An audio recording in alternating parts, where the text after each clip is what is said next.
Hello, you're listening to Storytelling Saga, the podcast that shares stories.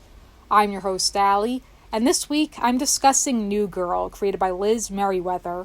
The series premiered on Fox on September 20th, 2011. It ran for 7 seasons with a total of 146 episodes, the last of which aired on May 15th, 2018.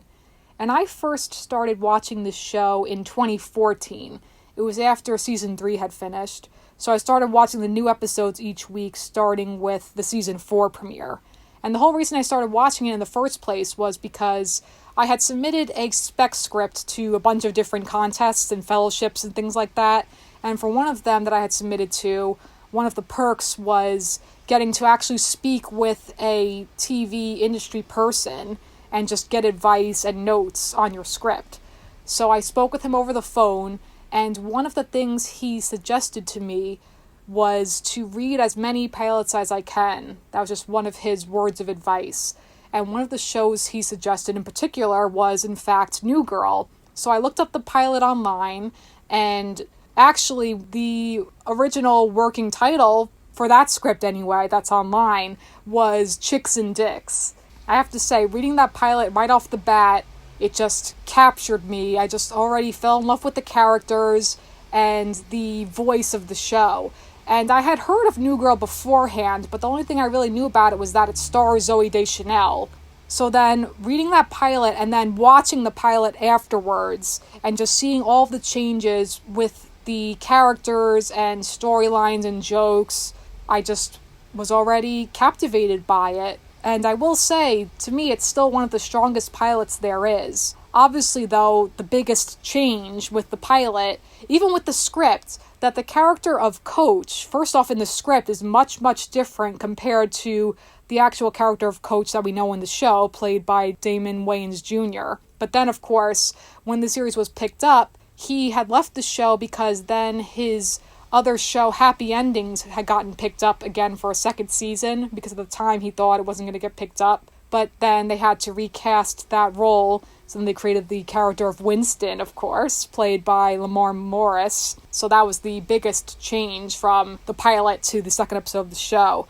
But already just the characters with their quirky, lovable weirdness, and the fact that, because Liz Meriwether has said, which is so, so true, I love reading articles with showrunners and writers when they talk about the writing process and plans for the seasons and things like that, and what they were coming up with character arcs, etc. But what she has said about this series, something I love, that these characters are too good of friends. That is so, so true. Just the dynamic in that loft, and how they know each other so, so well since they've been such good friends for a long time. And then here comes Jess, played by Zooey Deschanel, the new girl, after she gets dumped because her scummy boyfriend had been cheating on her. So Liz Meriwether had based this on her own experiences. So a lot of this, like with anything, comes from their own experiences. So all of the stuff in the show about relationships and dating, that's a big part of it. But also the fact that they are, at the start of the series, they're all around 30 years old. And it's a time in people's lives where they're really, more often than not, people are growing up, they're getting engaged, they're getting married, they're having children, things like that. But in this show, they make a point to show how not everyone is at that point in their lives. That some people are still trying to figure it out. And that it's okay if you're not at that point in your lives. All that matters is that you try and you don't give up. Like what Cece says in the premiere, in the first episode, Cece played by Hannah Simone. Because Jess trying to go out on dates again, trying to meet a new guy after she's been heartbroken. And Cece says, "Babe, you got hurt. That doesn't mean you stopped trying." And just already when you see that spark between Jess and my favorite character, Nick Miller, played by Jake Johnson. Nick himself is heartbroken too when we meet him in the show, because he's still hung up on his ex, Caroline, played by Mary Elizabeth Ellis, aka the waitress from Always Sunny in Philadelphia, which is funny having recently binged It's Always Sunny in Philadelphia for the first time and seeing a few actors from that show having been on this show. But the pilot, it just establishes the characters so well, and those relationships, that spark already between Nick and Jess, that, this is going to be the relationship to watch blossom throughout the show. And then also, of course, the one and only Schmidt, played by Max Greenfield, and establishing one of the benchmarks throughout the show right away with this pilot, with the douchebag jar, when he takes off his shirt and just always trying to impress women, and he acts so, cocky. He's like, LLS, ladies love Schmidt, and then jar. And I've seen panels and things like that with the cast and the writers, and Liz having said it was just a great way with a douchebag jar, saying, instead of calling him a douche each time, just to point to the jar, just say jar, a more clever way of saying that, because that wasn't in the pilot originally, in that script. And also, what's funny is in the original scripts, there already was more with Nick and Jess. At the very end, he had tried, in the original or early drafts, whatever, of the pilot, that he was going to try to kiss her, and then instead, he accidentally kisses her nose or something, or she turns her head and they bump faces, something like that. But the whole point, though, was that he's still hung up on Caroline, and then he wants to know why she dumped him, and she says, well, honestly, I didn't know you cared about me until after we broke up. And then he realizes he has to show people that he truly cares. So I love that already when he goes to Jess, and because she's getting stood up by that guy, because she just wants to hook up, and she's trying to put herself out there again. So they abandon the party that Schmidt was hoping to go to hook up with girls, even though right away, too, in the pilot, you see how he just becomes smitten with Cece. But with Jess getting through her breakup, watching Dirty Dancing, and then that song, I've Had the Time of My Life, when they're at the restaurant, and then Nick starts singing it to her, and then they all start singing. So it's kind of like that big, grand gesture. He's saying, we like you, Jess, we care about you. It's just so sweet already, and she's crying, she's saying, oh, that's so nice, and it's just so sweet. Already this family, and they love each other, especially Schmidt and Nick. That relationship, too, that's its own true love story in a way. But that structure, already with that pilot, and I've mentioned this before, this concept of what's called rewrite the pilot 6 times. So we see that in these early episodes of New Girl, even in the second episode, Kryptonite, when we're introduced to Winston. And I will say, though, I really love the first season. It's really strong. But one thing was that since Winston came after the fact, that they had to find that character. So he really doesn't become that lovable goofball that we love so much until later on in the show. But when Jess just walks in introducing herself, it's like, I'm Jess, what is happening? But in that episode, when Jess goes back to her ex, Spencer, to get her stuff, and then they all help her out when Spencer doesn't want to give her all her stuff back, and then Nick puts the hat on, he's saying, then take it off my head, I dare ya. And they all do it then. It's like Nick initiates the big gesture, showing Jess that he cares, and then they all do it, showing her that they have her back. And then right away when she's saying, I just met them and I love these guys, and she points to Nick. And then in the episode Wedding, the following episode, when again, ending with all of them, because in that episode when Nick tries to make Caroline jealous by having Jess pretend to be his girlfriend, and then when Schmidt is saying, look, we know you're just trying to help, we don't want you to be yourself in any way. They're kind of teasing Jess for being silly, and then she's saying, well, there's nothing wrong with who I am. She has to stand up for herself. And then when she makes that remark, it's like, when we do the chicken dance, I like to peck because it's more realistic. And then at the end, when Nick's basically in his own way thanking Jess for what she did, and when he realizes he has to let Caroline go, and he's saying, just come here, and then they walk out on the dance floor, and a groovy kind of love is playing by Phil Collins, and he starts doing the slow dance, chicken dance with the hands, and it's just so cute and sweet. And then she laughs, she starts doing it, and Winston and Schmidt too. And then the episode Naked, when Jess accidentally sees Nick naked when he's trying to get himself back out there, go on a date, and then he's all freaked out and self-conscious about his body, and poor Nick. But that scene when Schmidt's all offended that he hasn't seen Nick naked, and he's asking Jess, and then he's moving his hands apart, just say when. Seriously? Are you serious? This is impossible. I'm starting over. He's so hilarious, Schmidt. My goodness. He has so many fantastic one-liners. And Jake Johnson had said regarding Nick that that he was more of the straight man early on. And really, they did dumb down Nick's character as the show progressed, which that happens with shows. But, I mean, not too much, because he became successful too, obviously. And similarly with Winston, how they had to find his character too. But with Nick, when he's really just this grumpy guy with anger problems, and all we know with him, with his career, is that he's a bartender and that he had gone to law school, but he didn't follow through with it because he didn't want to be a lawyer. So he's got his anger and his resentment and just kind of self-loathing issues. And then, the opposites attract. Nick with his pessimism and Jess with her extreme optimism. That episode, The Landlord, where you just really see the opposing attitudes with them. How Jess always sees the best in everyone, and Nick saying, no, everyone's the worst. Life sucks. Everyone's the worst. Everyone doesn't have good intentions. But Jess always sees through all that, staying positive. And that's one of the many reasons that they work, that they make each other better. That's the whole thing, that, as Winston says when he's trying to find a new job, when he's on the internet saying that he has to prepare for job interviews, that the whole chit-chat, that's really the interview. So then he's getting caught up on pop culture and everything. In that episode, Naked, again, when Schmidt's saying, I'm a grown man, I'm 30 years old, I'm single, I have roommates, I haven't even seen my best friend naked.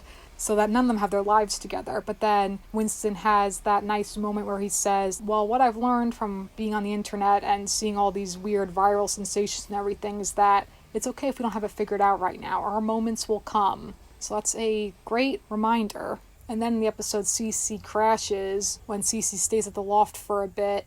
And then I love the part when they're all dancing to LMFAO. And then Schmidt just at one point is dancing and he goes up to Jess and she's like, no, Schmidt, I'm not a part of this. When Cece already sees that Nick likes Jess and she's saying, I think he's really into you. And then she mentions the thing about how guys' feet point to what they want.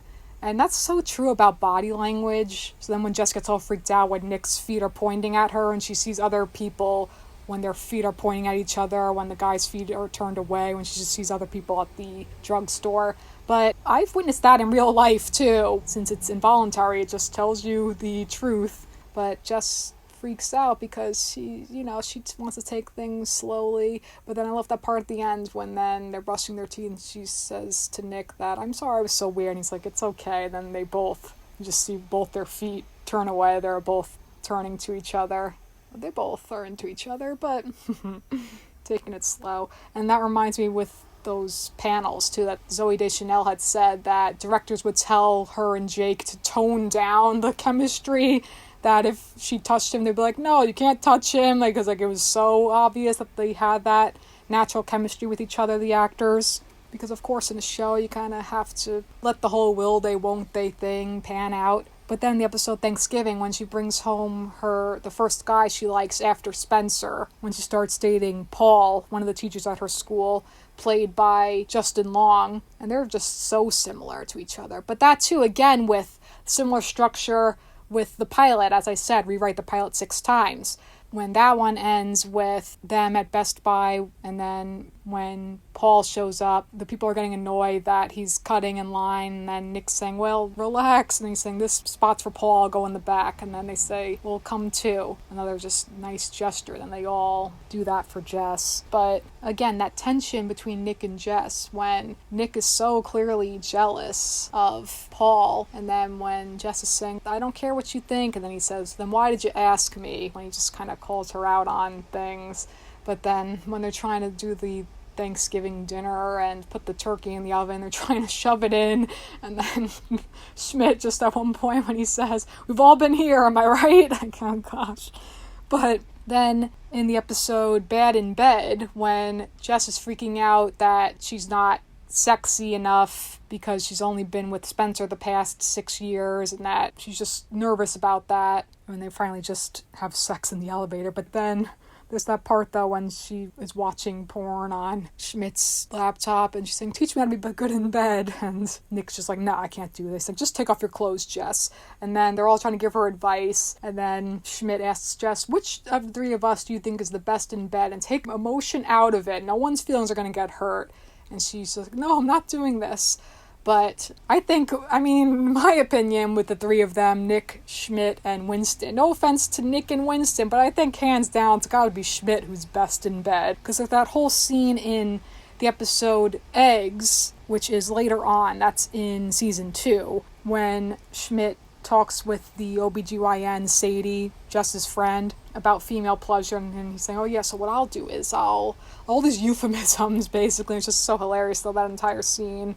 I'll go get the morning paper and then shake the neighbor's hand, and then we're just dancing, and then spike the volleyball, and then everyone gets churro. It's just so hilarious. But then the Paul relationship doesn't last long for Jess, because then by the episode the 23rd, they break up because he tells her he loves her, and then she's not ready for that. She wants to take things slow. And then the nice big romantic gesture again, too, with Candy Cane Lane, and then when Jess talks about it earlier, and that lights up and it's so beautiful, and they tease her about it, but then after Jess breaks up with Paul, and then Nick saying that he's going to miss his flight, but then even despite all that, he drives to the Candy Cane Lane for Jess, and he's saying, this was to be your gift. I guess I messed it up because none of the lights are on. And then there's that moment when they're just standing next to each other, Nick and Jess, and she just says, man, I have the worst timing. And they're just shoulder to shoulder, and there's just so much double meaning there with her and Nick, and just with her love life at that moment.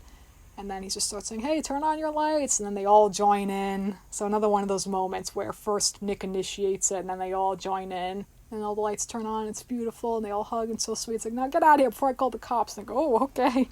I like episodes that really show the importance of it, since this really is an ensemble show. But in the episode Injured, where it shows really that Nick is the glue in this group, as it seems, because Nick and Winston are the oldest friends, knowing each other from childhood in Chicago, and then Nick and Schmidt being best friends, having known each other since college, then Nick and Jess obviously with their connection. But when, in that episode, when Nick has a health scare, thinking he may have cancer, and then they're all just kind of really getting upset, and they're really worried about him, and that whole scene when in the bar, when Schmidt says, you're making me cry with your emotions, so high-pitched, and it's just so funny. And when he's saying that, when they're rapping then, they're just singing just at the bar, and he's saying, the ice in my glass represents the tears in my eyes. I love you, dog. But that part when Jess tells Nick that they both really push each other then, but you see how much Nick means to everyone. But when Jess says that he doesn't do anything, and Nick says, well, you don't know how to be real, and he goes running into the ocean, because he has that moment where he says that even if I really want to do something, I don't do it if I don't know how it's going to turn out, because he's too in his own head. When he goes running to the ocean, then when they're on the beach together, and when he tells Jess, I like you, I'm really glad you're here, and then he asks her afterwards, like, oh, what happened last night? She says, nothing. Then Jess dates Russell, the fancy man, and she says how he's the first guy she really dated that has his life together, because he's a father and he's really successful and he's rich. So then that scares her, but then they don't have that passion. So then another great moment showing the passion when she and Nick get into that huge fight, because that's when I guess it's in the episode Backslide, because that's when then he's in bed with Caroline. And I love the season 1 finale when Schmidt and Cece break up, though, because they had been sleeping together in secrecy the whole time, and then Jess is at first really upset when she first finds out about it, but then when she realizes that Cece actually likes Schmidt, and then he lets her go because he thinks he can't make her happy, and she gets upset when he looks through her phone, because it's all about trust, which is so true, and it's because he's still insecure about himself, and he's intimidated by her life and by her career as a model and her just being with all of those really handsome guys for her job. But then they break up, and then Nick was going to leave the loft. So again, showing how important Nick is in that dynamic. Really all of them, obviously, in the loft dynamic, but particularly with Nick when he was going to move in with Caroline, then he freaks out, and he realizes that that's not where he wants to be, and then when he moves back, that it's all about their friendship, and they're just, when Schmidt says that thing to Jess, that when you love someone you have to let them go, or let them do what's best for them, even if it sucks for you, and then she realizes that she has to let Nick go and let him do what he wants to do, or what he thinks he wants to do with moving in with Caroline, but then that's not even what he wants himself. And I will say that's one of my favorite moments in the entire show, when at the end, when Nick moves back in, he's like, hey, when he's playing his old songs on his old mixtapes, when he says, this is for all the girls I'm gonna date not, and then that song, You Shook Me All Night Long by AC/DC starts playing, and she says, welcome back, you clown. And then she closes her bedroom door and she starts dancing. She was the best. They all start dancing, just all in their separate rooms, like all celebrating that they're all still going to be living in that loft together. And it's so joyous and silly, captures the tone of the show wonderfully. And then when at the very end, all night long, and she's starting the chicken dance with the hands. And then with season 2, when Schmidt gets his mojo back after that girl Nadia had broken his penis. Nadia is so hilarious. Oh my gosh. Cece's model friend in the episode Relaunch, the season 2 premiere, when he's relaunching his brand, his danger brand. And then poor Jess, though, when she gets laid off at work. But then when he's at the beginning, when he's like, can you please, I have this itch. And then when Jess is scratching his back for him, and then Nick walks out and he's like, what am I looking at here? And Schmidt says, this is friendship. Pure, unadulterated friendship. But at the end, when Nick is cheering her up, and she wants to be cheered up by him yelling at her when she goes to say goodbye to her school, and she's like, Nick, will you be mean to me one more time? And he's like, look sharp, you dumbass, to kind of toughen her up and letting her know that it will be okay, that even though she lost her job and she's feeling down on herself because she loves teaching and what is she gonna do, but he says, yeah, life sucks, and it gets better, and then it just sucks, but he knows how to cheer her up, and always showing that he'll do anything for her to make her happy, and that they help bring out the best in one another by really pushing one another when they need it. Just like in the episode then, Menzies, when she's saying, oh, it's PMS, but he's saying it's not PMS, you've been doubting yourself, when she's trying to get a new job. And that episode introduces us to Nick's friend Tran, he's so hilarious, that guy, because he doesn't say a word, just that old man that he meets in the park, something real weird about you, man, alright, let's get weird. Then when he just helps him relax, taking him to the pool, and he says, you are a huge baby. So he says almost nothing but that one random line. And then also this season, Jess starts dating Dr. Sam in the episode Katie, when he thought she was Katie from his online dating. And then when they're just hooking up, and then when it's like, he's like, come here, and then they're making out, like she runs up and kisses him, and then Nick says, this is not disappointing at all, not upsetting at all. And then he's like, oh, you're dancers? Like, yeah, we're all dancers. Like, when she starts clapping, you are in for a treat with Nick, and then he just starts prancing around, like leaping around, like a praying mantis, whatever that is, I don't even know, but that gets me every time. It's so hilarious. And really the whole big thing this season is that Nick and Jess get together this season, starting with really the episode Cooler, when they have their first kiss. And to this day, still one of the steamiest, sexiest TV kisses, in my opinion, when he just grabs her and they kiss. And that's when she's still with Dr. Sam, though, and the whole thing with he wanted to kiss her when they're doing the drinking game because she's his cooler, which is a nice way of saying she blocks him from getting girls. But that's when Cece then had moved on from Schmidt, and she wants to get serious, and she's out with that guy, Chevrang. And then Schmidt and Nick are both trying to get with that girl who finds him being sad sexy. They're both trying to like show them how sad they are. And then the whole thing with True American, which is another benchmark of the show, which is first introduced in the episode Normal with Russell, when she's showing him her crazy, chaotic life, and he's not used to that, but he drinks with them. And True American is just so funny how it's just whatever they describe it as. It's actually like 90% drinking, 10% Candyland with a loose Candyland structure, the floor is lava, and then it's really just nonsense, though. That's the whole beauty of it, the ambiguity of it. When they just shout presidential jargon, JFK, FDR, I am not a crook. But this one's great, too, in Cooler, when Nick and Jess have to go behind the Iron Curtain and kiss, because they both put up the same number, and then they're all screaming, kiss, kiss, kiss, kiss. And then she says, okay, let's just do it. And he's saying, no, not like this. And she's saying, well, what does that mean? And he's like, no, I didn't mean. He just freaks out then. And it's just so funny when first they're like, kiss, kiss, kiss. And then it just changed. They just all immediately change. The whole mood changes to fear when Nick is walking out on the balcony and they're just like, Nicholas, no, and poor Schmidt faints.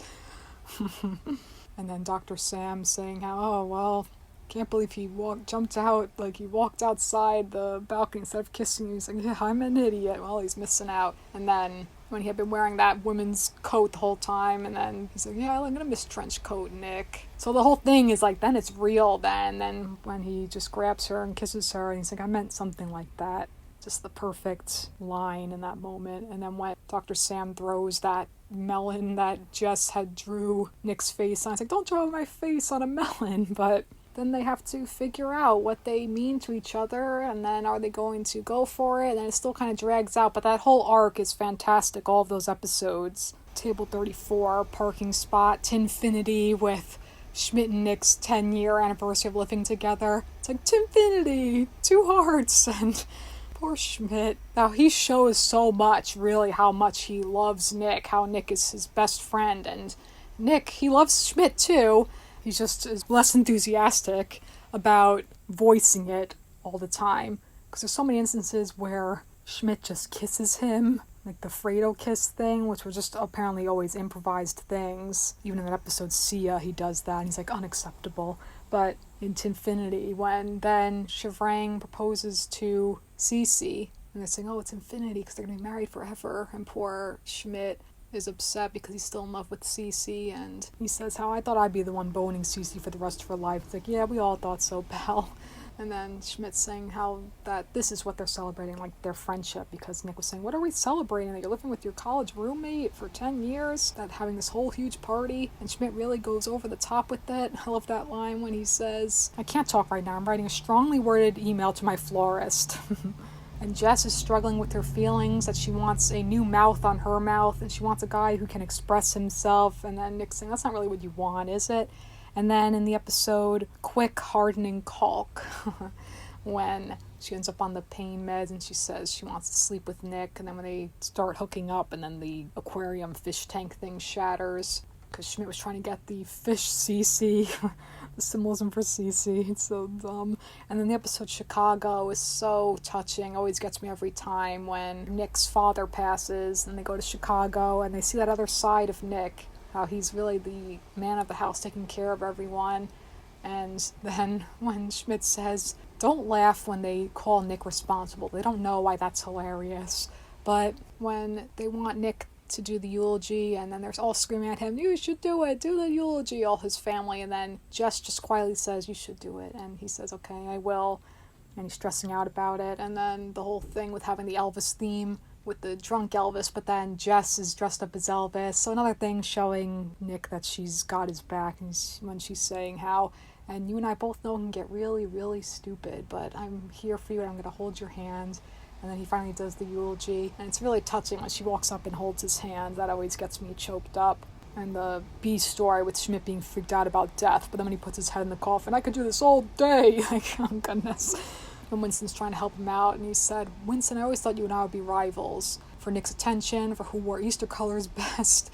And then when they start at the funeral, when they start singing In the Ghetto by Elvis, in the ghetto, and then when they're all singing, and it's touching, and it's so sweet and silly. Again, I love that about the show, how it's so hilarious, but that heart to it, I love that. And then when Schmidt says, I really feel transported to the ghetto, like, oh goodness. And then the episode First Date, when Nick wants to ask out Jess, and he asks Tran for advice, and he's like, okay, I'm just going to tell her, Jess, you're a beautiful woman, and my life hasn't been the same since I've met you, and it'd mean the world to me if you would go on a date with me. And then when he just says, ipso food, like, Jessica, and he's like, you want to get food? Okay. And they're going back and forth, like, is this a date? It's like, oh, you want to go get dinner? It's like a date? Yeah, okay. And they decide to really try going on a date. And then they get freaked out when Russell shows up and he's saying, you guys don't even know what you are to each other. And there's that scene when they write down the valet tickets. And then we didn't find out for years and years. That was one of the open-ended things. But then we finally found out what was written on them in the second to last episode of the show. But then the episode Virgins is hilarious too, when we find out about each of their first times. I love how that one's structured. Just them each sharing their first time, each thinking that they have a terrible story. Jess with her prom night, saying, oh, that was just the prologue. And then Winston finding out he slept with a prostitute. And then when, in the flashback, when Nick is talking with his dad and he says, look, Nicky, you don't have to do whatever you don't want to do. I just want to make sure that you're not missing out on things in life when you're not thinking, because those are the best moments. So again, Nick wanted to get out of his own head when he finally goes for it with Jess, when she says, what do you think, when she's going to meet up with Teddy, the guy who took her flower, per her words, when she's on the elevator, and then Nick just walks up, stops the elevator doors. I love that moment too. And she's like, what are you doing? He says, let's not think about it. And then they kiss and they sleep together for the first time. And then culminating in Elaine's big day when Cece and Chevrang are going to get married. But then she says, I'm in love with someone else. And then he says, it's okay, me too. And then it's Taylor Swift playing Elaine when they run off together.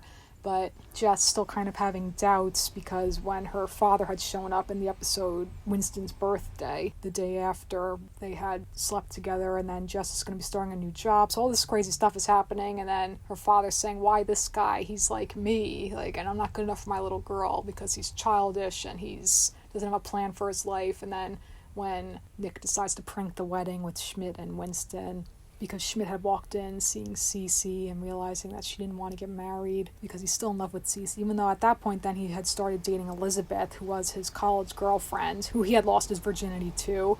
And it's so funny the fact that Nick was there in the room. He has all the lube. He's like, why are you putting it on my leg? That's enough lube. And he's like saying, I had taken the shrooms. He's like, yes, so can I have the room? And Nick says, sure, man, I'm going to a Dave Matthews concert. I'm a Daver. And then you hear the voice of all of them saying, oh, boo. And then Winston's just disappointed. White people.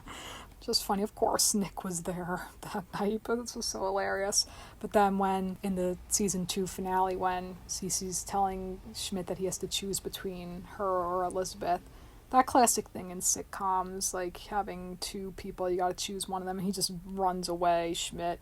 And then with Nick and Jess, when Nick's telling her, just admit, Jess, there's a part of you that thinks this would be a disaster. And she says, well, okay, there's a little part, but... And they both crash through the vents with Cotton Eye Joe playing. That's so funny, too, when he's pumping his fist in the flashback. It's like, why'd you need me for this, Nick? The little flashbacks are a great use throughout this show, too. They're just so funny. But then when Jess says, let's just call it, and then she walks out, and she's upset, though, and then Winston says to Nick, when he just comes out of the vents, he says, oh, I'm just gonna drink. It's like, we called him. I'm gonna just drink away my sorrows. And he says, well, there are other moves. And then when he walks out and he sees Jess, and she says, I know you think we should call it, but before you say no, don't say no. And then they kiss. And that song, I Always Knew, by the Vaccines, is playing. So then they run off together, the start of their relationship. And I will say, I know season 3, people tend to say that it was a weak season overall. I like season 3. I mean, compared to the previous 2 seasons, it's not as good. I know part of it was that they blamed,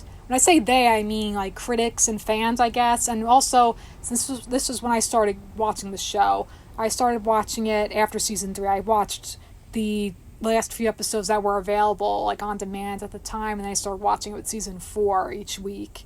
But when I started watching it was right after Nick and Jess had broken up at the end of season 3. So the aftermath of all of that. But I think, because I know they had said that with those two together, that's 2 of the main characters, so that shifts the dynamic of the series. So instead of that dynamic, you have these 2 mostly in A stories together, and just the relationship stories, things like that. But also, this is when also they had brought back Coach, and that kind of shifted things a bit. Also, this has one of my least favorite arcs when Schmidt was dating Cece and Elizabeth behind both of their backs. So that was just so unbelievably scummy. That's Schmidt at his worst, when he's lying to both of them, and it's terrible. And then when they both find out, and poor Cece's so upset, and poor Elizabeth so upset when she just throws the pie, smushes the pie in his face, and her last line, you broke my heart, mail me my mouth guard. So we don't see Elizabeth ever again, but I like to think she just found a really hot guy and married him. So I'm sure everything worked out for her. We never hear from her, so who knows, but she deserved better than Schmidt, because that's just terrible. And I don't like how he was able to get away with it, but of course it blew up in his face then, as it should have. And then poor Cece too, when she has to basically pick up the pieces of her heart and really just move on and get over it, because then he's still in her life, Schmitz, and they slowly become friends again. The way they slowly, eventually, when they get back together, it works out, because it's just a slow build throughout season 4 then. But just that whole arc has just bad, ugly side of Schmidt, and he takes it on Nick and Jess when he's saying that he's going to break them up. But I do like the season premiere all in, when another great thing about this show, when they use these terms a lot throughout each episode, like in this one, when they're just both so excited, Nick and Jess saying, I'm all in, and they go to Mexico, and then she's saying, well, then when they decide that they have to go back to the loft, and then he's saying, well, we're not going to make him, and she's saying, well, there's no us without Winston and Schmidt. And that one, when you find out Winston is colorblind, and then he takes when doing the puzzles, but then when he takes Nick's shredded passport, he puts it back together, and then speaking to the guy, he's like, sir, I'm colorblind, I'm not good at puzzles. And then when the guy's looking at the shredded up passport, it says United States of America, or whatever he says. That's so hilarious to me too. But I also don't care for Jess's sister, that whole arc, her sister Abby. The only thing about that, though, is that she hits the nail on the head with what doesn't work with Nick and Jess's relationship at that time, and why they still need to grow, and when they eventually get back together, obviously. But when she says that Nick's so worried about, like, he's terrified of disappointing Jess, and she thinks she's better than people, that she has to always fix them. So then when they break up in Mars Landing, that one always gets me every time too, when it's that parallel from when they first got together, again starting with True American, but then they're hungover and they have to go to the 1-year-old birthday party for Sadie's son. And I have to say, though, I agree with Nick when he's saying that we don't talk about serious stuff when we're hungover, because Jess talking about the future, and they just get into that whole argument, really, talking about if they have a kid, and he's saying that how they don't agree on anything, that he wants his kids to beg for education, and that Jess thinks that's crazy to not have a plan.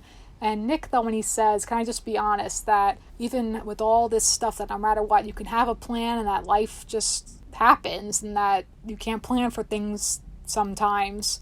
So I agree with him in that regard. But then when they realize that they just are really different people, and that they miss their friendship, they don't want each other to not be themselves. And when she says, well, I love you too, and maybe that's the only thing we have in common.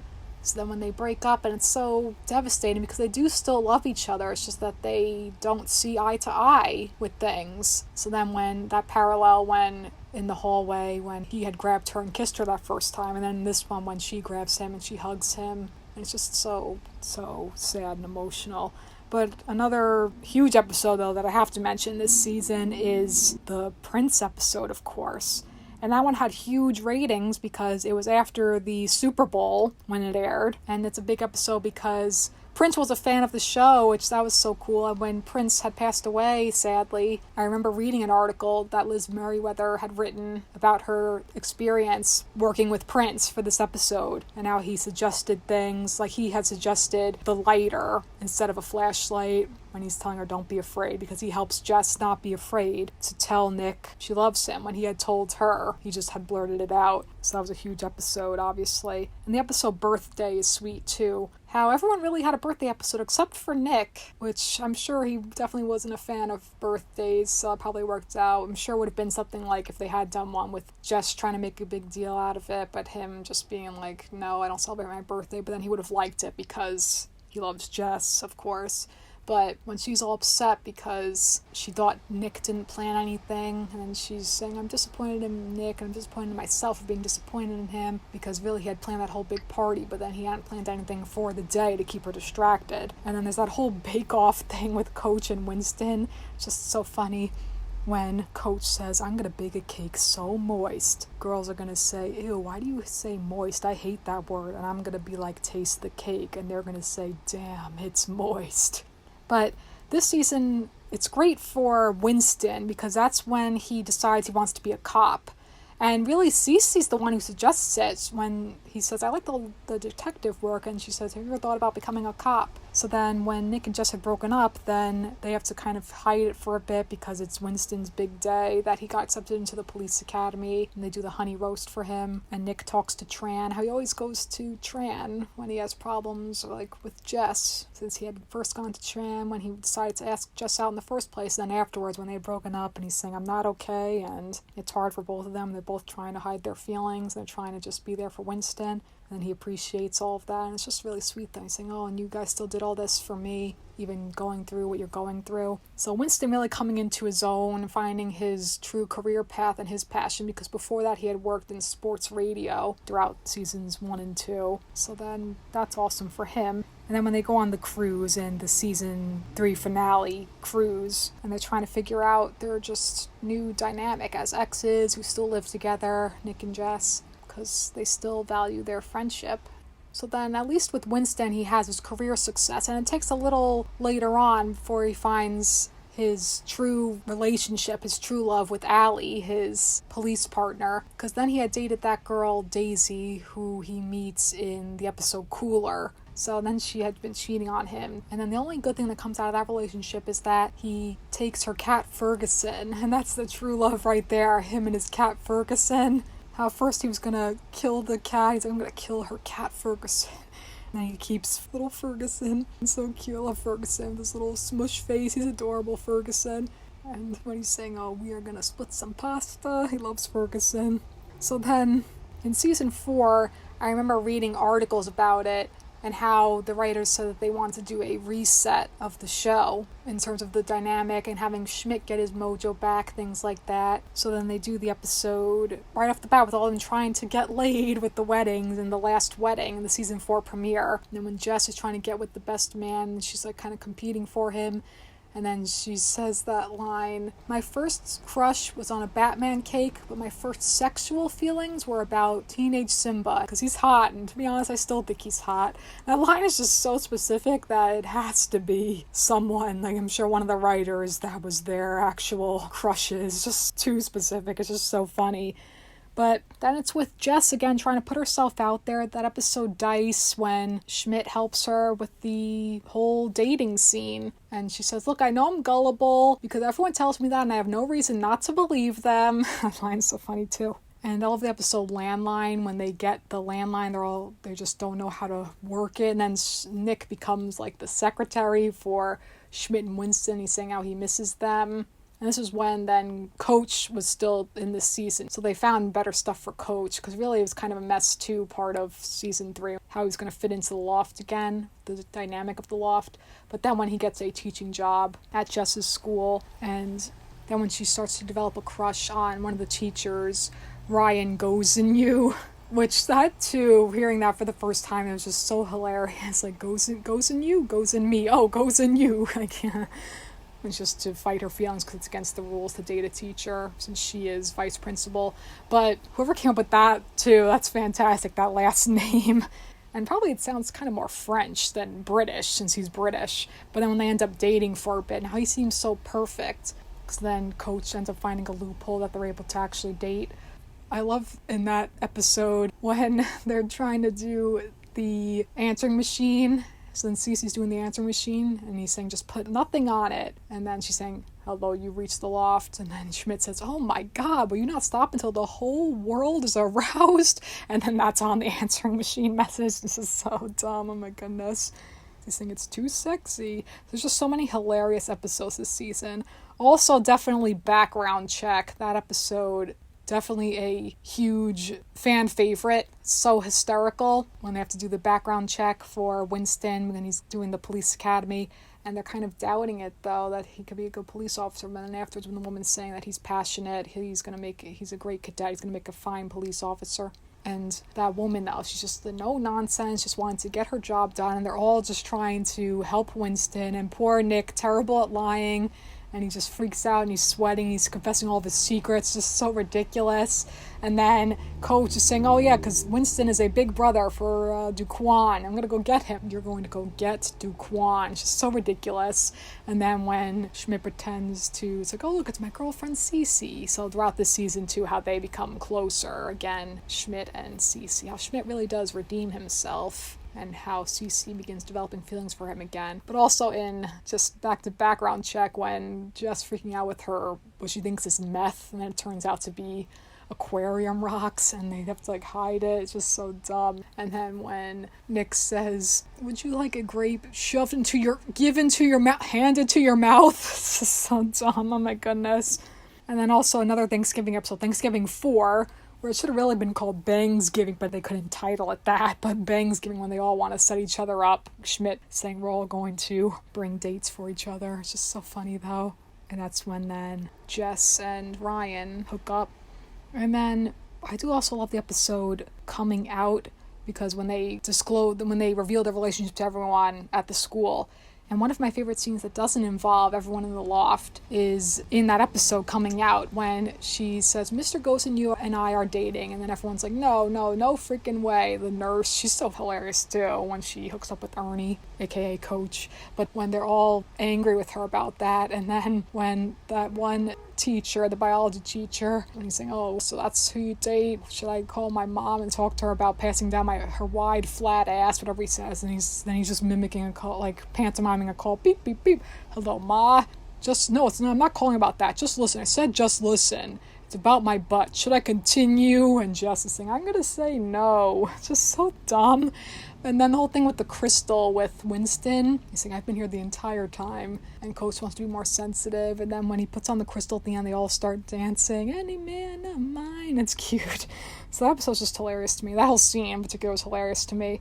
But then still how, because Nick and Jess both date other people throughout this season, but you still see that they do still obviously care for each other in a way that, because realistically, obviously, living with your ex, that wouldn't work out. But then when she's going to go to Ryan's house for Christmas, but she's intimidated because he has this huge house, and then she isn't going to go because then the reverse Santa guy steals her presents.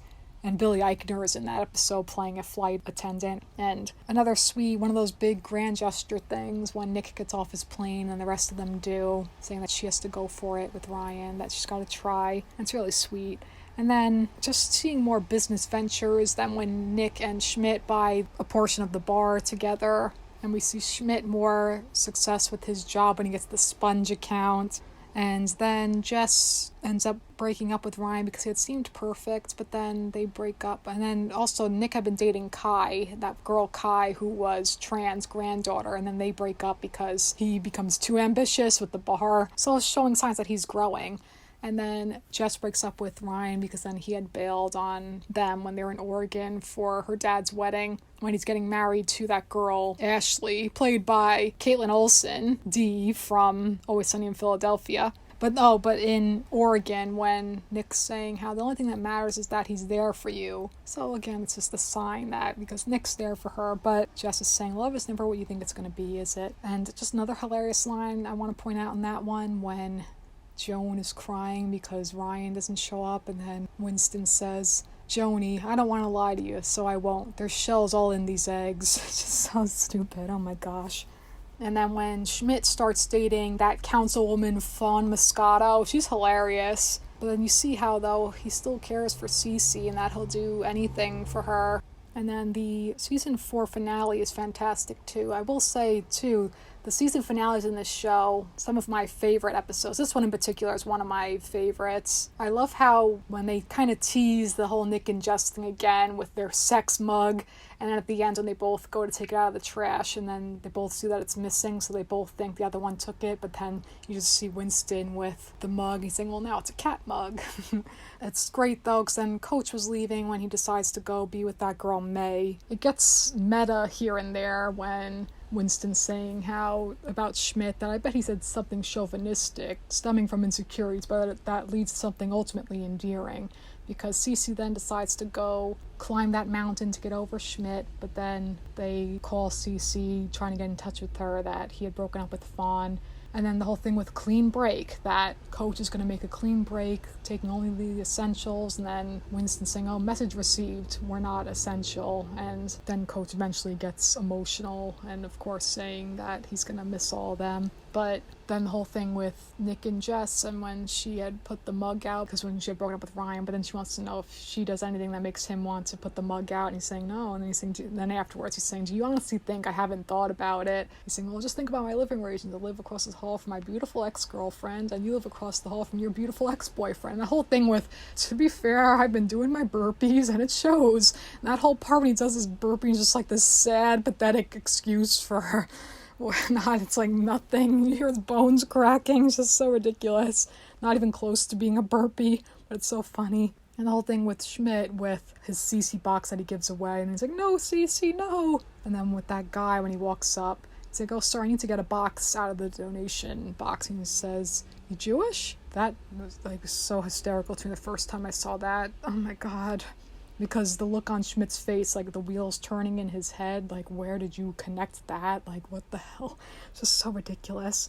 But then the ending of that episode when Schmidt's saying, I'm going to go find Cece, I'll see you in the fall, winter in the latest, another little meta thing. But then when he opens the door, then Cece's there, and she's saying, I got all these voicemails, and I ran down the mountain, and then he says that he's in love with her, and that please stop me if this is going to ruin our friendship, and she says she's in love with him. And then with his $5 bill, he says, do you remember this? In the flashback when he says, girl, I'm going to marry you, putting $5 in the douchebag jar. And then he says, I know this may seem impulsive, but not to me. I knew from the minute I met you. And then when he gets down on one knee, and I had the same reaction as Cece, just gasping in surprise and joy. And he says, girl, will you marry me? It's just so beautiful and so exciting and joyous, and they all celebrate. And then when Coach says goodbye, I'm going to miss you all, especially you, Jebecca, to Jess. It's just so cute. I love that episode. And then I love how, and they said that this was something that they found after the fact, the writers, but that it worked out perfectly when Jess puts the little save the date post-it on the fridge, like save the date, Cece and Schmidt, and just how it came full circle from the season 4 premiere, The Last Wedding, with them tearing down all of the wedding invitations, and then now they have Schmidt and Cece's wedding to look forward to. It's just so cute. And then season 5 didn't return until the winter, so then they doubled up on a lot of episodes. And this season also has an arc that I don't like at all, the whole Reagan arc. And it has nothing to even do with the character Reagan, played by Megan Fox. She's not a bad character at all. She's funny and interesting, and she's very much the straight man, just kind of like the outsider looking in at all of this crazy nonsense in the loft. But I don't care for at all the forced romance, the rushed romance with her and Nick. So cringy. I don't know. It's an arc I never feel compelled to rewatch, just that string of episodes. But I like all the wedding planning stuff. That's great. In the season premiere, Big Mama P, when Schmidt assures Cece that they will get her mom on board to give her blessing, because Cece hadn't told her mom that she was marrying Schmidt, and she says, I will not give my blessing.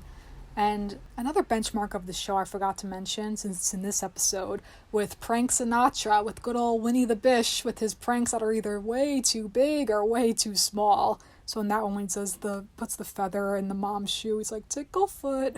It's just so dumb, his ridiculous pranks. When he's saying, is this a blueberry? Like with the initial flashback with Schmidt, is this a blueberry in my cereal? And he's just losing it. And then a prank way too big with Nick. And then Nick says, did you register me as a sex offender? It's just so dumb. That's a great little nickname too, Prank Sinatra. It's so hilarious too when Schmidt proposing to Nick, like, will you be my best man? And of course Jess is the maid of honor. Then there are a few episodes without Jess, since Zooey Deschanel was on maternity leave at the time, but when Jess is just on jury duty. I love, though, when Winston goes with Cece when she's trying on wedding dresses, and then because they're drunk, then they end up picking this monstrosity of a dress. And that's when Cece realizes how much Winston cares about her, and she asks him to be a bridesmaid, which is so adorable. He's like, you know who you're talking to? I would love to be a bridesman. It's just so sweet and adorable. And that's another benchmark of the show, with classic Cece and Winston mess-arounds, which the first one is in season 4, when they are messing with Coach and Schmidt pretending that they could be models, and Schmidt coaching Coach as a model. It's like, first day of school and you packed your lunch and now you got sardines. They don't smell good. It's just so dumb. It's like, oh, you play Pictionary. Oh, that's it. Play Pictionary with sardines. They don't smell good. How do you draw a smell? How do you draw a smell? So ridiculous. But when Winston first said that, classic Cece and Winston mess around, and she says that's not a thing. Then it becomes a thing, the mess arounds. Because Cece, when at first she wasn't living in the loft, but then now she's living in the loft with them since she and Schmidt being engaged, and then when she moves out of her apartment. That one's great too, when there's that flashback of when Jess was with Cece when they were looking up places for her to live. And it's a callback to the pilot saying that the loft is sunsetty and beigey. And Jess says, oh, they seem like nice girls. And then in that episode, the apartment, when there's a flasher in the bar, and Schmidt says, I am concerned, I am alarmed about how connected to this man you feel. And that's when Winston has a new police partner, Dunstan, who's exactly like him. And it's just so hysterical to all of that. It's like, okay, who's going to be the cuff guy? Right, let's count it down. 3, 2, 1, 0, -1. It's just so dumb. And when they both like that CD, that mood jams. Let's just skip to track 7, Elation. It's just so dumb. But then he decides he wants to be Allie's partner again. But he wanted a new partner because he can't hear Allie talk about her boyfriend because he's in love with her. And Allie's so great too, played by Nasim Pedrad. So then that progresses throughout this season also. And then Jess ends up dating Dr. Sam again, because the whole reason they had broken up in the first place was because Nick had kissed her at the time. So then of course that comes back around. And then I remember when these 2 episodes aired back to back, which were great and starting to rekindle that Nick-Jess romance. The episode Jeff Day and Helmet. So in the episode Jeff Day, when Jess just needs a guy there so she can sign the papers and get her new used car. So then she just asks Nick for help because Dr. Sam has to de-web a kid's toes. She said, which sounds whimsical, but it's actually very serious. But then when he's like, okay, I'm going to put on a disguise, and then he has the mustache, and he's like, Jeff Day, lover of meats, enemy of nonsense. Him with his disguise is just like, of course, his Julius Pepperwood, whatever, I'm from Chicago, so it's stupid. And there's that whole great double meaning thing when Nick, just in kind of competition with Sam, saying, oh, well, she asked me for help, and then Sam saying, well, clearly you weren't doing the job right, so she called me. And then she says, nobody helps me the way I help myself. And then in Helmet, the whole thing with the Cubs helmet is a gift from Nick when she puts it on her head, and then she's supposed to go see Sam and meet his parents, and she can't get the helmet off. And then he says, you can't. She's saying, oh, I gotta break it. And he says, you can't. My dad gave it to me. And then she says, well, why didn't you tell me? And he says, I don't really talk about my dead father. So it's a sign, though, showing that how much she means to him. And she thought it was just this silly gift. She, too, again, starting to develop feelings for Nick, or where it's really starting, because then she had a sex dream about Nick. And Cece's like, Cece's like, oh, damn. And she's there the whole time, hearing about it when he just wants to know about the dream. He's like, well, pancakes and syrup, girls. Let's see. Just some of these ridiculous lines are just so hysterical. And the B plot in that episode's fantastic too, though, with Schmidt and Winston, with Patches, and with Ferguson, with Allie's boyfriend, the animal agent, and then Schmidt saying Patches is a trash cat. And then when Ferguson goes on the audition, he just walks out of his carrier and goes right into the trash. Poor Ferguson, he's so cute. But afterwards, when Schmidt's talking to Winston, he's saying, oh, so Ferguson is you. And he's like, yeah, Ferguson is me, Patches is Trip. Allie's boyfriend's like, oh, we've been dancing around that issue all day. Because it doesn't feel good enough for Allie because he's intimidated by him. But then the boyfriend's saying, you're so intimidating already. Allie always talks about you, how you're so great at what you do as her partner. And then I also love these 2 episodes, 2 airing back to back, with the bachelor party road trip and the bachelorette party at Chill Day Inn, and Schmidt having to feel emasculated, that he's worried he's not going to be a good husband to Cece. And that whole part when they get into that fight and there's just slow motion with Roar by Katy Perry playing. That was so hysterical. Oh my gosh. And the groomsmen, it's so funny too, that Robbie, which was Cece's ex, one of the groomsmen, when he's saying, the bride destroyed my heart, but I'm weirdly close friends with the groom. It's just so funny. It was so funny too, just when they had teamed up, Robbie and Schmidt, to try to win back Cece. in that episode in season 2 when they're like, cool guy power, cool guy power. It's so dumb, but it's so funny. Robbie's a great character too. It was just great though how that episode, it trickles it, like they're both connected, those episodes, when Jess had been texting Winston, and then you see in the following episode, you see their side to it, with Jess telling Winston what's going on with Allie, that she thought that they had broken up, Allie and her boyfriend, and then Jess and Cece just get high, and then they gotta replace the bread maker that Schmidt's mom had bought for them. So then Cece too having her insecurities about how she's gonna be a good wife to Schmidt. And the whole thing with Schmidt, how he's going to be a good husband. And then when Nick talks to him, when he's saying, because you care and you cook for me, that's what a husband does. So it's like, you're like my husband, you're like my wife.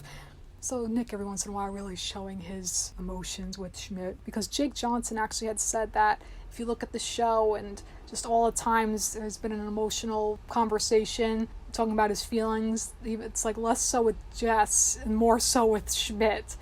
Those two with their real, true bromance. Even in the episode Models in season 2, where it kind of plays out like a rom-com when Schmidt gets him the cookie, and then Nick getting freaked out about that. It's like, oh, why'd you get me a cookie? It's like, I was just thinking about you. And at the end, when he gets him a cookie, saying, get me cookie, got you cookie, that whole thing.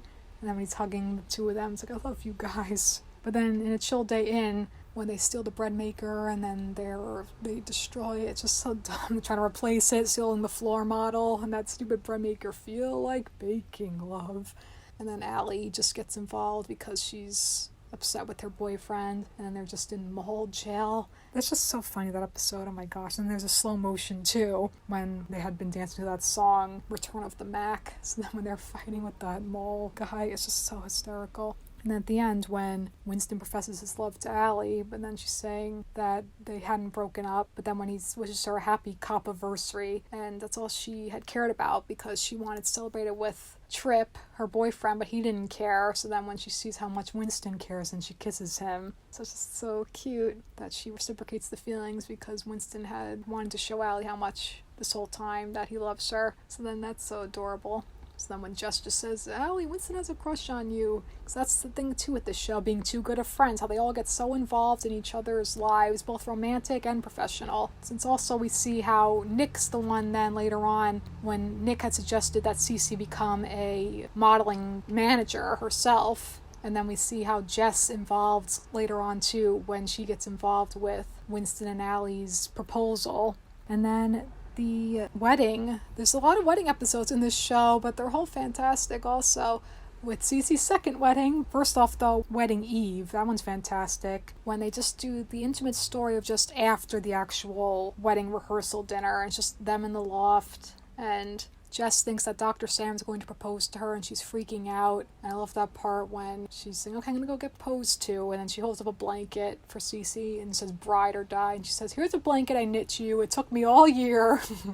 And then just when she thinks he's going to propose, she says, I can't marry you. And then afterwards, when he says he wants to break up with her because then he wants to go be with his best friend Diane, which is on the nose there, but they never overtly say that because that's a nod to Cheers, Sam and Diane. But then when he's waiting for the elevator and then he gets on and he's saying, well, why couldn't you marry me? And she says, oh, I don't know. And he says, come on, Jess, you know. And she says, no, I don't. And he says, you know, I mean, even I know. And she says, well, what is it? And he says, it's Nick.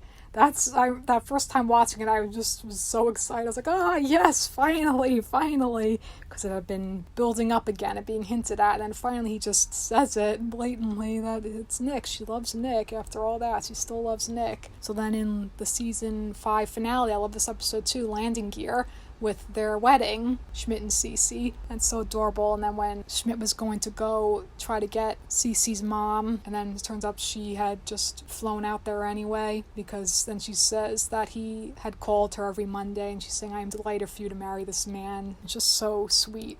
And then he's just stuck on the plane though, so they just have the reception, and it's just so cute how everyone on the plane then is celebrating with him because it's his wedding day, and he's saying just have the party and it's okay, and it's just so sweet and adorable. And there's just so many threads in that episode, when then Jess realizing really that she does have feelings for Nick again, when she's still like in denial at first, like, oh yeah, I really want to get in that guy's pants, and then Reagan shows up again and he's so excited, after Jess had just told Nick that Sam dumped her, and he's like, oh, let's go together. And then that's when Reagan shows up, and he asks her about a relationship, and then when she's talking to Jess saying, well, I don't know, I flew out here, and am I crazy for wanting a relationship with Nick? That's really when Jess realizing her own feelings, when Reagan asks her what had happened with them, and Jess says, well, I wanted him to have a plan for his life, and well, I don't think any of that stuff actually matters. And then she says, okay, I'm gonna go do this. And then when she gets up and starts dancing with Nick, and Jess is watching and seeing Nick all happy with Reagan, and poor Jess is heartbroken, I couldn't help but wonder in that moment what the stage directions were in the script. When you just see like such a crestfallen Jess and then the two of them dancing. I'm sure something like Jess watches Nick and Reagan dance as the weight of her feelings hit her, that she's in love with Nick. And then when she just goes to tell Cece, she says, and then Cece says, yeah, honey, I know, you don't have to say anything. And it's so devastating, poor Jess. Then of course that gets dragged out for the following season. One of those things where the person's standing in the way of the two ending up together, but you just have to wait it out. But it was only a matter of when they were gonna finally end up together after all that. But that whole scene in the loft, it's so touching too, when they finally get married, Schmidt and Cece, and it's so touching. And then that part when Nick holds up the douchebag jar, that made me so emotional that first time, because it's just that phase in his life is over. He's not this douche anymore trying to impress women, that he has grown up. He is marrying the love of his life. It's so sweet. And it's just also funny how throughout the season, how he is the one really kind of being the groomzilla. Like, he's really taking control with planning the wedding and everything. And after that part with the color coding for the wedding where he says the chairs are chartreuse, because it sounds like chairs true, and the salmon is, or whatever he says, something about salmon, because, it's fuchsia, because I wrote fuchsia to serve salmon at this wedding, and the tuxes are filed under magenta, because magentalmen will be wearing the dope tuxes. But then that episode ending with that conversation between Nick and Jess. Really emotional scene toward the end of the episode after the wedding ceremony when Nick and Jess are talking, and he's saying, well, he thanks Jess for talking to Reagan, that she wants to go for it with me, and then he's saying, oh, I can't believe it, because you of all people know that I'm just the weird detour before you find the person you want to be with. And then she just says, stop it, Nick, I'm tired of you being the only person to not see how incredible you are. And it's just a really intense moment where, like, she's really upset because she realizes, she is in love with him, but now she can't do anything about it because he's starting this new relationship, and that he thinks that he wasn't good enough for her. So it's just so devastating, though. But then just one of those things that has a great payoff, though, when they do eventually get back together again. And then season 6, I will say, rewatching most of it, I didn't watch all of it, but most of the episodes, that I enjoyed it much more now than watching it at the time, because knowing where it was headed, and how really Nick and Reagan were doomed from the start, because then there's that whole thing how Jess was over-inserting herself and being too involved in their relationship. But she's just upset beginning the episode, House Hunts, the season 6 premiere, how it feels like everyone's moving on, that she's still stuck where she is, having feelings for Nick, but that she can't do anything about it. And Schmidt and Cece are ready to move on, buying a new house. And then there's the whole thing, though, with just a temporary distraction detour when Jess dates Robbie, and then they find out that they're third cousins, which is that's so cringy, too. But she was already having doubts anyway, worrying that they were too similar. And I like Robbie too, he's a great character too, but it was just, that was like such a waste. What was the point of that? Just to have it kind of be a distraction a little bit while Nick and Reagan are still together. And then Nick's the one who realizes that he and Reagan don't really talk, and that Reagan has this new job opportunity and he wants her to take it, and that they don't fit, that this isn't what he thought he wanted. So it's good that he realizes that, and that he wants to be able to talk, and that he realizes how much he needs Jess. So then when they break up, and that's just then that's it. She just is going to start her new job as VP of North American Sales. A great moment, though, besides that. So, yeah, because, again, watching it at the time, at the time, for some reason, it felt like so much with the Nick and Reagan relationship, but in hindsight, like rewatching it now, there was other great stuff in this season, particularly also Winston and Allie when they get engaged in Operation Bobcat. That scene's so touching, and it's so ridiculous when Winston wearing his Bobcat costume and him saying, if I didn't wear this bobcat costume and propose in this public bathroom, I would have regretted it for the rest of my life. Him recreating the first call he and Allie answered as police partners when they just saw a bobcat, and it's just so dumb. But that's when Jess is there helping him with the proposal, and it's really sweet, and just her reading the letter that he had written, and he's wearing the bobcat costume, that he wants to be partners for life. And it's so touching, and even with the ridiculousness of it, it's just still so sweet, and it makes me tear up every time. I love that.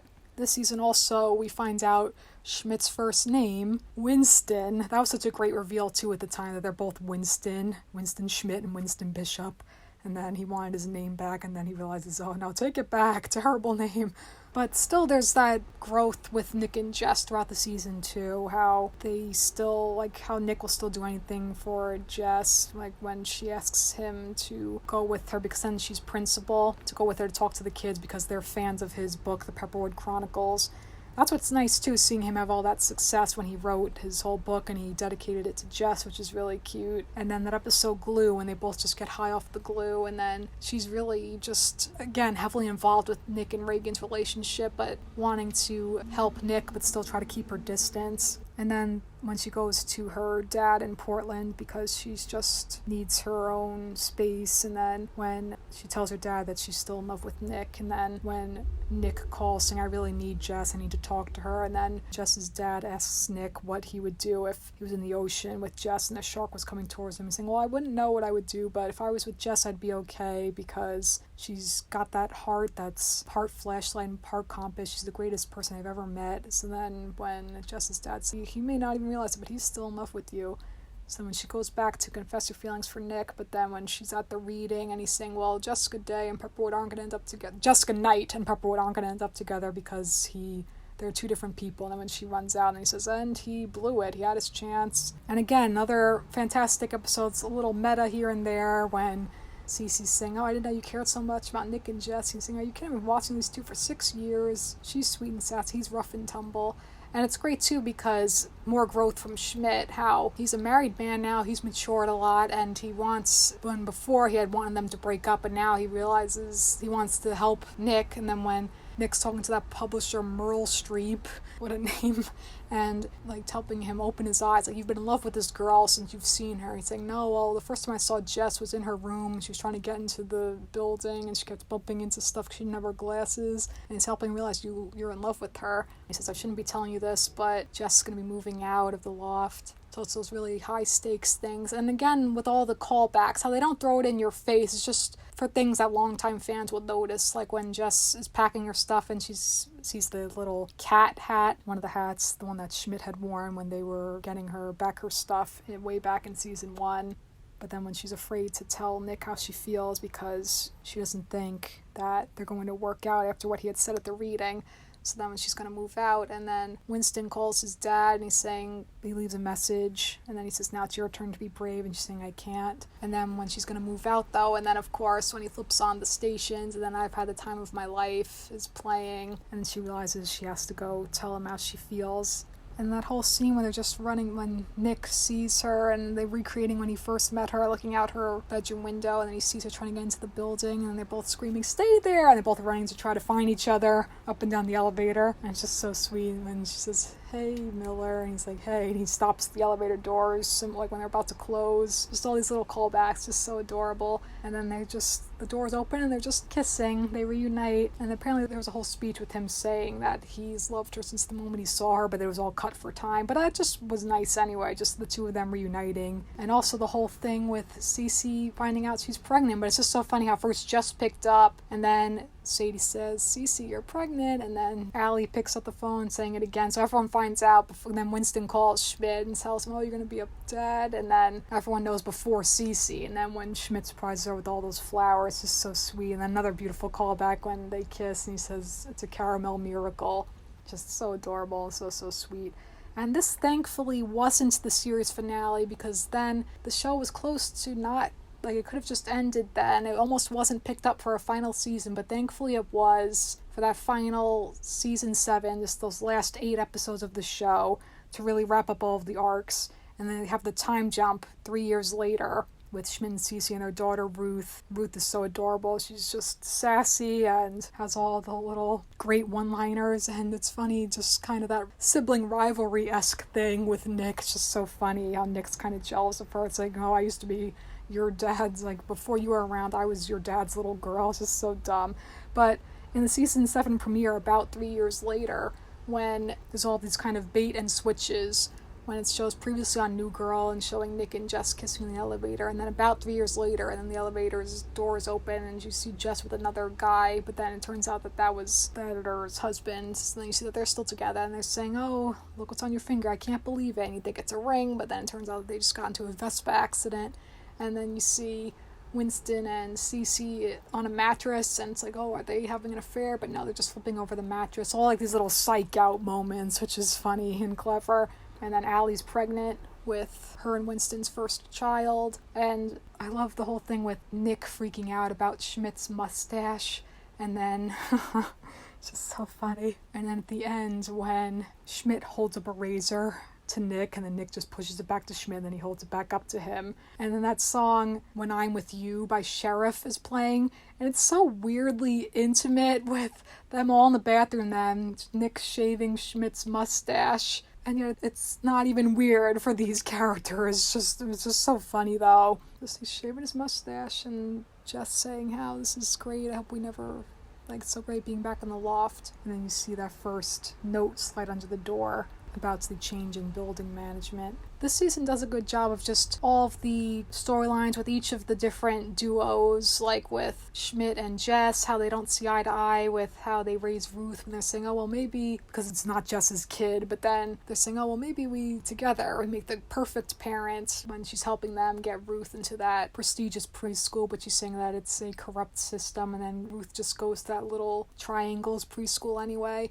And then with the duo of just like all these dynamics, each having their moment. Then Winston and Nick, when then Winston was now a detective, and he's talking to Nick when Nick now trying to do a new book, and he's saying, well, you procrastinate with things that are important to you because you're scared. And Cece and Jess with their power lunch, and then the whole thing with the guys when they do, it's like, oh, we're gonna do this movie, 3 men and a baby. It's like, well, you can't do a movie, Winston. It's just so silly. Just all of those dynamics, not even though they're not in the loft anymore, except for Nick and Jess still in the loft, but that they're still just very heavily involved in each other's lives. They still all love each other. That doesn't change, even though they're in new phases in their lives.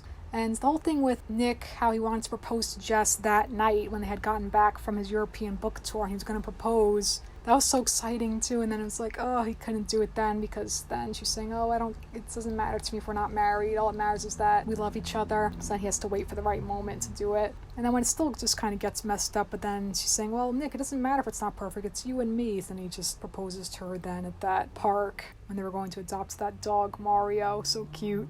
Oh, also, my favorite joke in that entire last season, in that episode Mario, when Winston says, everything's funnier when you put an old man in it, except for the ground. It's just so unexpectedly dark, and the fact that the shot lingers on him for a second or two when Nick keeps talking, it just was so unexpected, and oh my god, so twisted and hilarious to me, oh my goodness.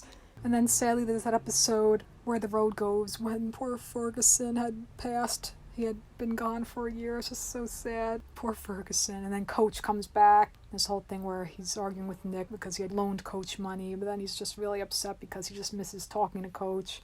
Then the whole thing with Winston needing a good cry, and then he finds that new cat, and it's just so cute. I'm gonna call him Nafta. It's so adorable. And then when Schmidt says to Dunstan, it's like, oh yeah, you got to take care of my wife after I'm gone. And saying, no, we're fine. And they start kissing, and then Dunstan's like, do you want me to join in or just watch? What are we doing here? It's so stupid. And then when Jess tries to help out Winston by reuniting him with who she thinks is his dad in the episode Godparents, when she is awarded the title of godmother to Allie and Winston's future son, and then she reunites Winston with Van Bishop, who turns out to not be his dad, just some guy with the same name, played by J.B. Smoove, aka Leon Black from Curb Your Enthusiasm. I love that show. That show's back. Better than ever. Oh my gosh, but that poor thing, it didn't work out. That's just some dude. That's crazy. And I love the episode, The Curse of the Pirate Bride, the second to last episode of the series with Nick and Jess's wedding, and then they're freaking out that their wedding day is cursed, that their marriage may be cursed because they had spent the night together, not the night before. And then we get that resolution, though, with Russell still telling Jess, like, oh, be with B, but then the whole thing with the valet tickets again. And after all that, they both wrote, I don't know about what they are to each other. And they're saying, well, it doesn't matter that we were scared, that they grew from that and that they're not scared anymore. And the whole thing with Jess, since it's Curse of the Pirate Bride, she has the eye patch over her eye because she scratches her cornea. That was an actual thing that had happened to Liz Meriwether. I remember her posting on her Instagram. It was a few days before her own wedding, though, so thankfully it wasn't for her on day of her wedding, but that's where that storyline had come from. We see Tran for the last time when Nick is talking to him and saying, oh, you knew all along, didn't you? It's just so cute that Jess and Nick would get married one day. But his last line, though, when he's in the limo with Russell and he just says, drive, like just that ominous thing. That's crazy. And they just get married at the hospital where Allie is in labor. And then another lovely callback that made me tear up the first time watching it when a groovy kind of love starts playing when they get married. It's just so sweet. And then Allie gives birth to their son, Dan Bill. It's like, oh, Dan Bill? Like, short for something? Nah, just Dan Bill. Daniel William? Nah, just Dan Bill Bishop. That's it. And then the series finale, Engram Petersky, when it turns out that that's the anagram, my greatest prank. That was fantastic too, whoever came up with that. That's brilliant. But the perfect way to cap off the series, that they're moving out of the loft, but that it turns out that it was just Winston pranking them. And then you just see a few characters come back, like Principal Foster. Forgot to mention him, but he's so funny. And then Fall Moscato again. But then Jess basically needs to come to terms with saying goodbye to the loft, and that the rest of them had already moved on. And that it's hard to let go, but it doesn't mean that they're not going to be in each other's lives. And then we see that great flash forward that they are still obviously all really close friends, because then they're playing True American with their kids. And they got the root beer, and you see Nick and Jess's son, who must be named Reginald Vell Johnson, when Nick had said that he has to name his firstborn that name because he lost a bet to Schmidt.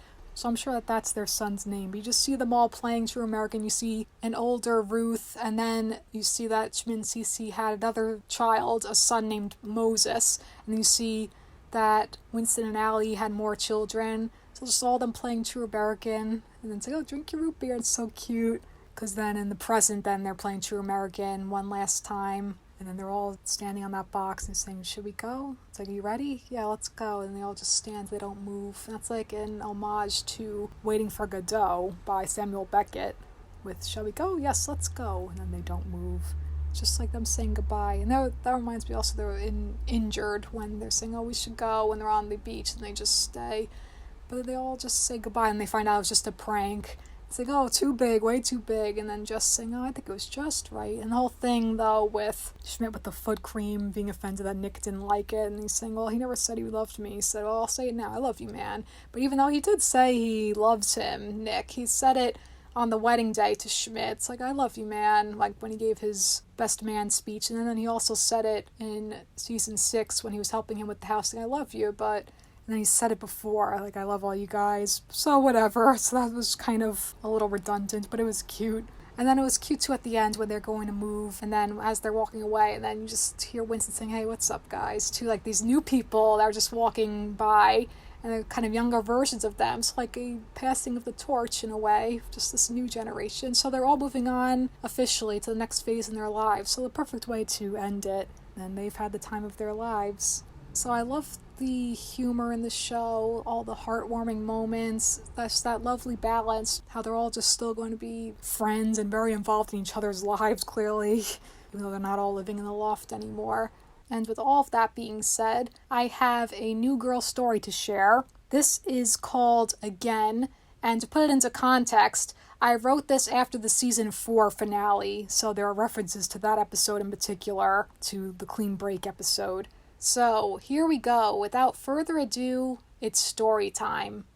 Nick got the first impression he was screwed a day after Schmidt and Cece got engaged, in which Schmidt, in front of the entire loft, got down on one knee a second time, only this time it was in front of Nick himself, and all he could do was stand there and gawk in a mixture of fear and confusion as his best friends took him by the hand and asked him a question, even more eloquently than he had done with Cece, which was all the more unsettling. "Nicholas Miller, would you do me the honor of being my best man?" There was a big pause as everyone collectively held their breath, awaiting Nick's response. And finally he shrugged and said, "Yeah, sure, man, but did you really have to get down on one knee to—" "He said yes," Schmidt said, leaping up and planting a hearty kiss on Nick that landed half on his jaw, half on his neck. He grimaced and furiously wiped off the Schmidt saliva, grateful it hadn't been on the mouth for once. Now, while Nick truly was happy for his best friend for landing the woman of his dreams, his bad feeling only grew worse when Cece awarded Jess the title of Maid of Honor, as it forced him to realize two things. One, Jess was going to rope him into doing as much wedding planning stuff as she possibly could, despite the fact that, arguably, the best man's only job was to make sure the groom showed up to the wedding unharmed and relatively sober. And two, given the circumstances, with the impending talks of love and wedded bliss, whether he was ready to or not, Nick knew he was going to have to come to terms with his bottled-up feelings for his vibrant, doe-eyed beauty of an ex-girlfriend. "And I was thinking we could have an ice sculpture of you and me at the center of the reception," Schmidt said, sitting at the dining table with his bride-to-be, who sipped her morning coffee, listening intently. "You, a flawless goddess, sitting atop a glorious white stallion. Or, a brown stallion. Or is that more racist?" Cece rolled her eyes, smiling behind the rim of her coffee mug, which she lowered from her lips to cradle in both hands. "And where are you in this magnificent ice sculpture?" she asked. "I'd be standing next to you, holding up a sword like a mighty warrior as I declare my love for you, my perfect Cecilia, for all the world to hear," Schmidt said. "Shirtless, obviously. Me, that is, not you. Although, if you're open to having a shirtless replica of you in ice form, I'd say go for it. Gender equality and all. Plus it is your day." "Our day," Cece said, and the couple shared a grin. "We'll put a pin in that idea." Schmidt pumped his fist, only for the look on his face to turn serious as he asked, "Sex break?" "Sex break," Cece said. The two of them sprang from their seats so quickly they nearly knocked the chairs over altogether. They rushed into Schmidt's bedroom and shut the door, leaving behind Nick, Jess, and a grossed-out Winston, all three of whom had been sitting in the kitchen the entire time. Winston took a glance at his watch. "It's literally been 2 minutes, he said, only to backtrack. "Well, 1 minute and 59 seconds, but I don't play like that. Round it on up." "I think it's sweet," Jess said. "They're more in love than ever." "Girl, don't even get me started." "Too late, you got me started," Winston said, and he leaned in closer to them. "Ever since those two got engaged, I've been overhearing way too many sexcapades through these disturbingly thin walls. And the creepiest thing about it is that Schmidt's been shouting a lot of wedding-related jargon lately. Just the other night I was making a midnight snack for me and Ferguson. Winston had a plate of crackers on the counter and was adding pieces of cheddar cheese, only to stop when he heard the increasingly loud sounds of panting and moaning coming from Schmidt's bedroom. He turned to the closed door, unwillingly listening as the noises grew louder and louder by the second, until Schmidt cried out, "By the power vested in me!" Winston wrinkled his brow. Presently, he looked between Nick and Jess. They both stared at him incredulously. "What?" he asked. "Why were you making a plate of cheese and crackers to share with your cat?" Nick asked. "Ferguson prefers savory treats over sweet," Winston said, practically bursting with defensiveness. He took a deep breath to collect himself. "Look, I'm not going to sit here and defend my completely platonic relationship with my cat, okay? Now, if you'll excuse me, I need to go give Ferguson a back rub." He shuffled out of the room, and as soon as he was gone, Nick automatically looked at Jess, who flashed him an overly happy grin. Right then and there, he knew he was in trouble. "So," she said, drumming her fingertips against the counter. She nodded towards Schmidt's door. "How do you like them apples, huh? Our two best friends getting married. Pretty darn amazing, am I right?" "Yeah, it's great," Nick said, though beneath the surface of his casual agreement was a thickening layer of apprehension. Where was she going with this?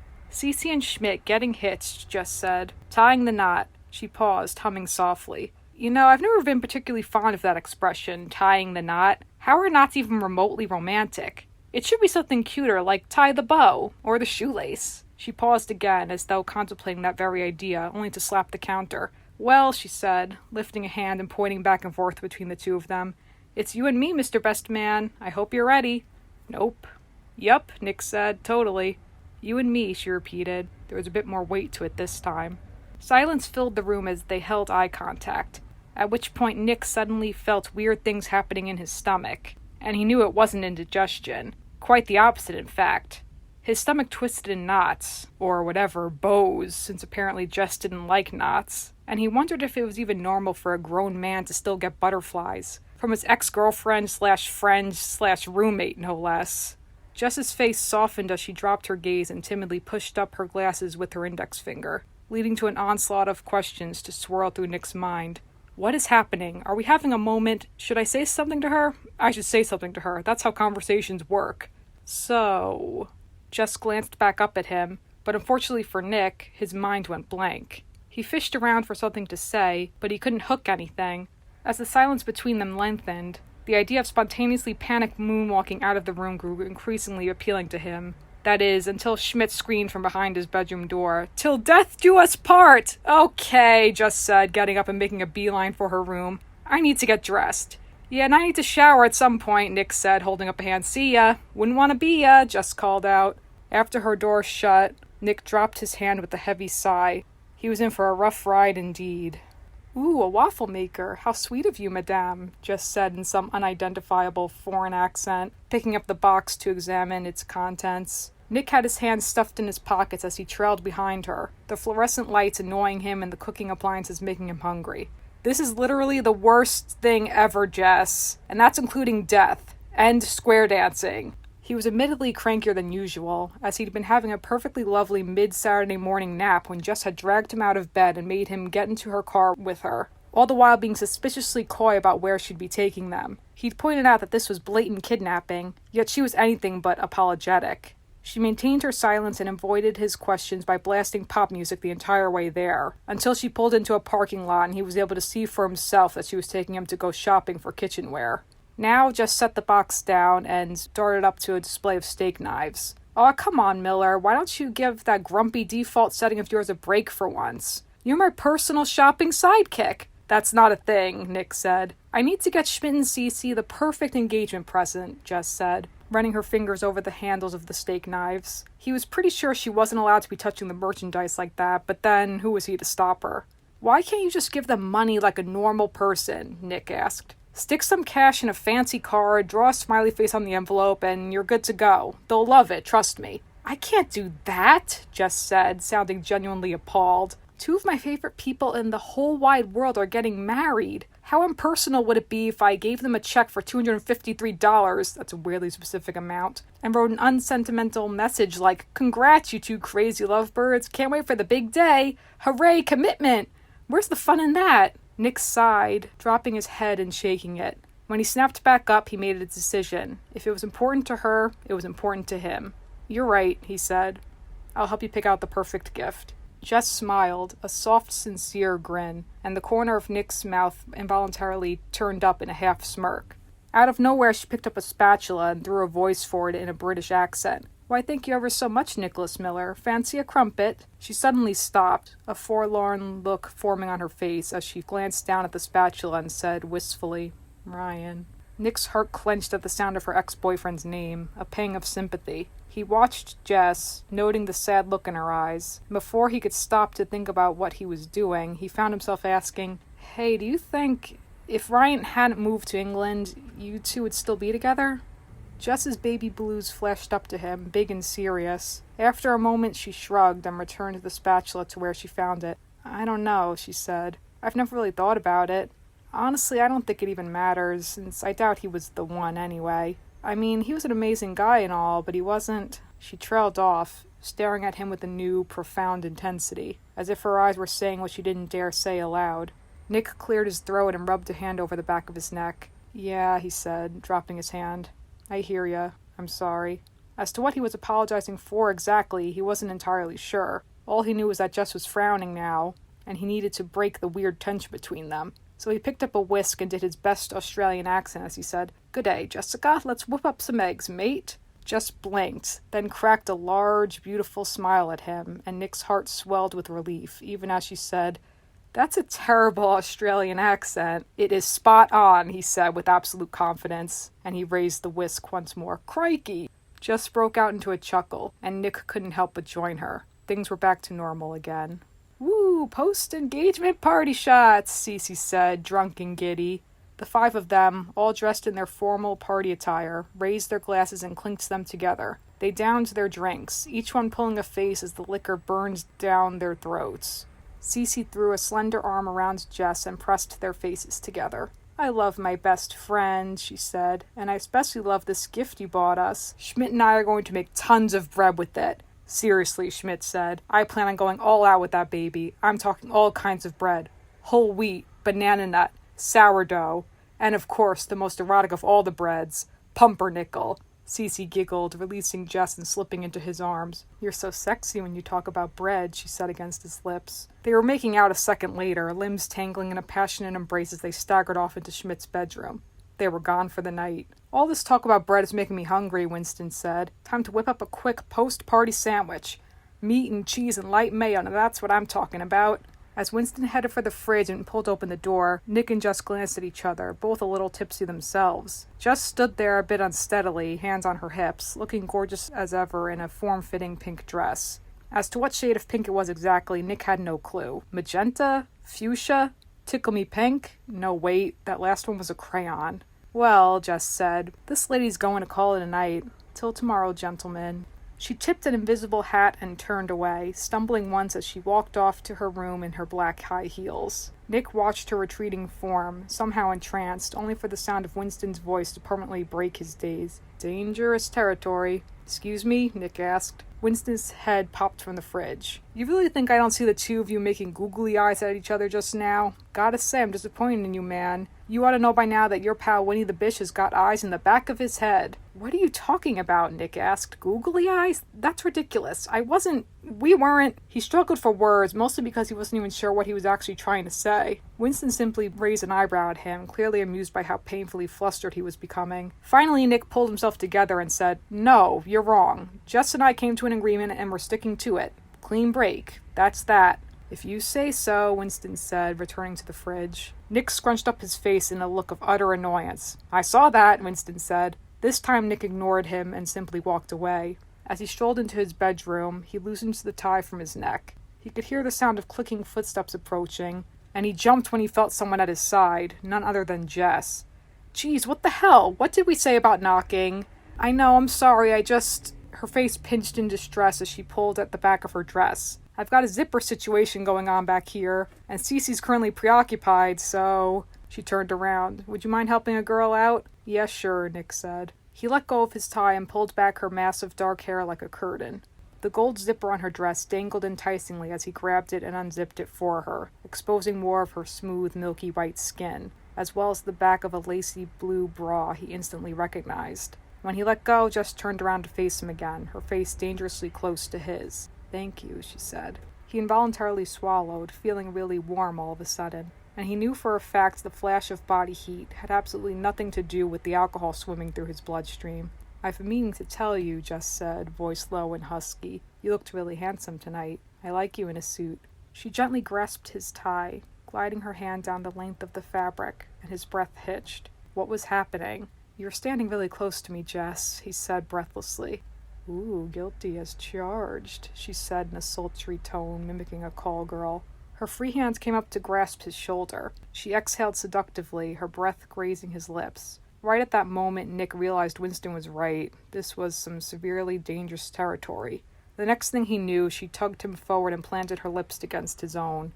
Alarm bells immediately went off in his head, urging him to pull away from her, but his body had a mind of its own. He reacted on impulse and swept the palm of his hand over her cheek, cradling her jaw. She sucked in a breath and raked her fingers through his hair. Surprisingly enough, it wasn't a drunken, messy kiss, but rather a slow, intimate one. Her hands were all over him now, roaming his chest, yanking off his tie. It wasn't until she shrugged him out of his suit jacket that panic struck him at last, and he broke away. "Jess," he said, much more breathlessly, "what are we doing? Is this really what you want? What happened to our clean break?" She looked mildly agitated for a moment as she frowned at him with her pink lips. She swayed slightly, struggling to stand upright, until she found her balance by winding her arms around the back of his neck. "We both know which of us took the sex mug out of the trash," she said, and with that she kissed him again, deeper this time, her tongue probing his mouth without any warning. He groaned, his desire flaring, unable to resist her a second longer. His body took over once and for all as he grabbed her by the waist, and she responded by wrapping a leg around his waist and tightening her hold on him. He brought a hand to her back, immediately finding the clasp of her bra, and he was about to undo it when a shattering crash jolted them apart. "Oh man, not the good pickles," Winston said. Nick and Jess panted, the spark from their passionate moment quickly fizzling out. They looked at one another, disheveled, but still fully clothed. Nick ran a hand through his hair, having literally no clue what to do or say at that point. "I'm so sorry," Jess blurted out, and she made a break for the door. "Jess, wait." She'd fled his room without turning back. Nick let out a heavy sigh and sank to his bed, dragging a hand down his face. Things were officially screwed up again. They managed to skillfully avoid each other the next day, which, as it turned out, wasn't as difficult a task as one would assume, given the fact they were roommates and all. In fact, Nick and Jess had already perfected the art of avoidance last year, when the emotional wounds from their breakup were still fresh. It was almost like second nature to them now. That said, Nick knew it wouldn't last much longer. There was going to be an inevitable confrontation in which they delicately skirt around the issue, pretend like nothing happened, and ultimately repress their feelings. He was more than ready to get it over with. At least, he thought he was. What he hadn't anticipated was to find himself stopping in the middle of his tracks on his way out the door late in the day, when he heard pounding music coming from Jess's room. He stood there, listening for a few seconds, before it clicked in his head that she was listening to a song by Britney Spears, and he hated himself more than usual for how quickly he was able to figure that out. There was some hesitation then, his mind darting back and forth like a ping-pong ball, debating on what he should do, until he finally made his choice and headed for Jess's room. This is stupid, you're an idiot, this is stupid," his mind chanted, but he ignored it as he knocked on her door. "Jess, we need to talk," he said loudly in an attempt to speak over the music. No answer. "Jess?" He opened the door, only to stop when he saw Jess, dancing around enthusiastically in a mess of hair flinging and hip twisting. She held a bottle of silver glitter in one hand and a spool of white ribbon in the other. When her eyes locked on him, she stumbled to a halt. "Nick," she said. She scurried over to the speakers and killed to the song, thank God. "I thought you had work." "I was just heading out now," he said, and then, because he just had to ask, "What the hell are you doing?" "Oh, you know, just some extreme crafting," Jess said. "I'm going to surprise Cece with her very own bridal edition ribbon hat. I figured now would be the perfect time to get started on it, since Schmidt and Cece won't be home for a while. They've got their first dance lesson with the professional choreographer. He's going to work with them to create a routine for their first dance as husband and wife. Cece won't give me any deets, but knowing Schmidt, I bet there's going to be some hardcore ballet up in there. I don't know about you, but I can't wait to be dazzled by their majestic dance moves. Anyway, enough chit-chat. You don't want to be late for work. The bar's not going to tend itself." "I'm not leaving until we talk about last night," Nick said. A heavy silence immediately dropped between them. Jess's face fell, and he knew she knew he wasn't messing around. "Okay," she said. "Fair enough. Let's talk this baby out. Get it all out there. I'll go grab my feeling stick." "No, I honestly hate that thing," Nick said. "Let's just talk like the adult I suck at pretending to be. You go first." "Fine," Jess said, sighing hard. She took a moment before she calmly said, "As far as last night was concerned, it was nothing but a one-time accidental slip-up. My tongue accidentally slipped into your mouth and, wow, okay, that's unnecessarily vivid. I mean, I was there, I remember your tongue," Nick said, feeling like he'd been punched in the gut. "A slip-up. Of course. He should have known. It was a mistake. That's all it was. A drunken mistake." He didn't need to hear anything else. All he needed was to get out of there. "You know what? I changed my mind. This was a bad idea. Just like last night. So we're agreed then. It was nothing but a slip-up." "Yeah, I think that's good. That makes sense." "Okay, good discussion. Really enjoyed it. I need to go to work now. The bar's not going to tend itself. Wow, I just blatantly stole your joke. I'm sorry."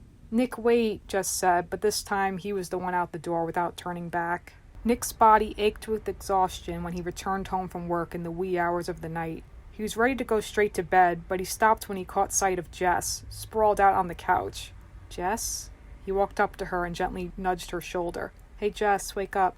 She leisurely drew in a breath, her eyes fluttering open to stare up at him. She blinked a few times, looking dazed as she brought up a hand and rubbed one of her eyes with her knuckles. "Nick, hey," she said in a groggy voice. "You're home. I must have dozed off. What time is it?" "It's late," he said. "You should go to bed." He tugged at her hands to help her get up, but she resisted, her hand slipping from his grasp like a limp noodle. "Actually," she said, a newly sheepish tone to her voice, "I sort of got glitter all over my comforter and my pillowcase. and possibly other areas I haven't searched yet. It's basically a glitter war zone in my room, but it's alright. I'm cozy here on the couch. You're not sleeping on the couch, Nick said. He thought for a moment and came to a solution. Listen, I'll let you sleep in my room tonight. I'll sleep out here. What? Jess asked, suddenly wider awake. She sat up. You don't have to do that. I don't mind having to sleep out here, promise. Let's not make a big deal about this, Nick said. Just come on. In one fluid motion, he pulled her off the couch and hooked an arm under her legs, scooping her up in his arms. Jess squeaked, her hands flying to the back of his neck as he carried her to his room, despite her protests. I'm not sleeping in your bed, she whisper-shouted. Relax, the sheets are clean if that's what you're worried about, he said as he entered his room. No, Nick, I said I'm fine.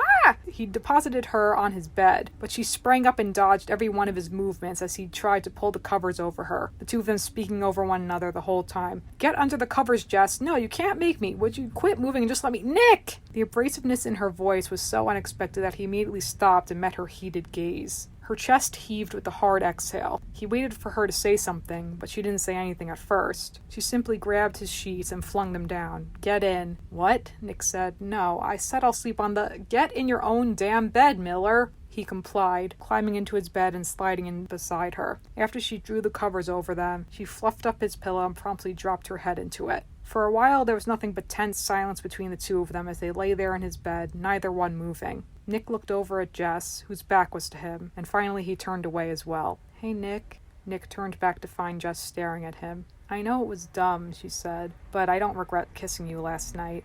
His heartbeat quickened, but he stayed quiet. Of course, that being said, she went on, it's probably better we didn't actually sleep together last night. I think if we had, it would have just— She held up her left hand, fingers curved. With her right hand, she pinched her thumb and index finger together, placed them inside, and pulled her hand back. She then turned her left hand upside down and shook it out over his bed. Nick stared at her in a dumbfounded silence. Did you just open an imaginary can of worms and dump them all over my bed? Jess nodded, a playful grin on her lips. Why would you— I could actually feel them crawling, Nick said, squirming and swatting repeatedly at his comforter like a crazy person. Jess let out a laugh, and while it was a light-hearted and joyful sound, it wasn't helping the matter by any means. In fact, it took Nick longer than he would have liked to get a hold of himself, but when he finally did, he looked back at Jess. The laughter in her eyes had since faded, replacing itself with a warm sincerity as she said, Someday, you and I will figure this out. Someday. He had to admit he didn't hate the sound of that. Someday implied things weren't truly over between them. Someday meant they could find their way back to each other. It would take time, but it was possible. Yeah, he said. I think we will. She smiled at him, a wide, effortless smile. He absolutely loved that smile of hers. It could light up the world with how bright it was. It filled him with hope. He was so caught up in the beauty of her smile that he barely registered when she leaned in and kissed him on the cheek. Good night, Nick. For a moment he lay there in a stunned silence, only to smirk to himself as he settled comfortably beside her and closed his eyes. Night, Jess. Alright, that was Again. And I have several other New Girl stories that I may eventually share, but we'll see. But again, I just love this show, love the silliness of it, the heartfelt moments, and also that reminds me I forgot to mention with Jess, a great nod too in the finale, when Jess is singing the theme song, like, who's that girl? It's your favorite bitch, Jess. That was so funny, too.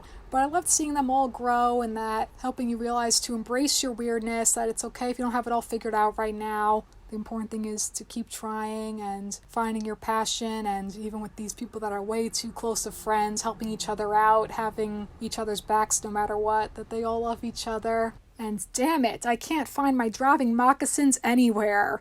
And with that is going to conclude this week's episode of Storytelling Saga.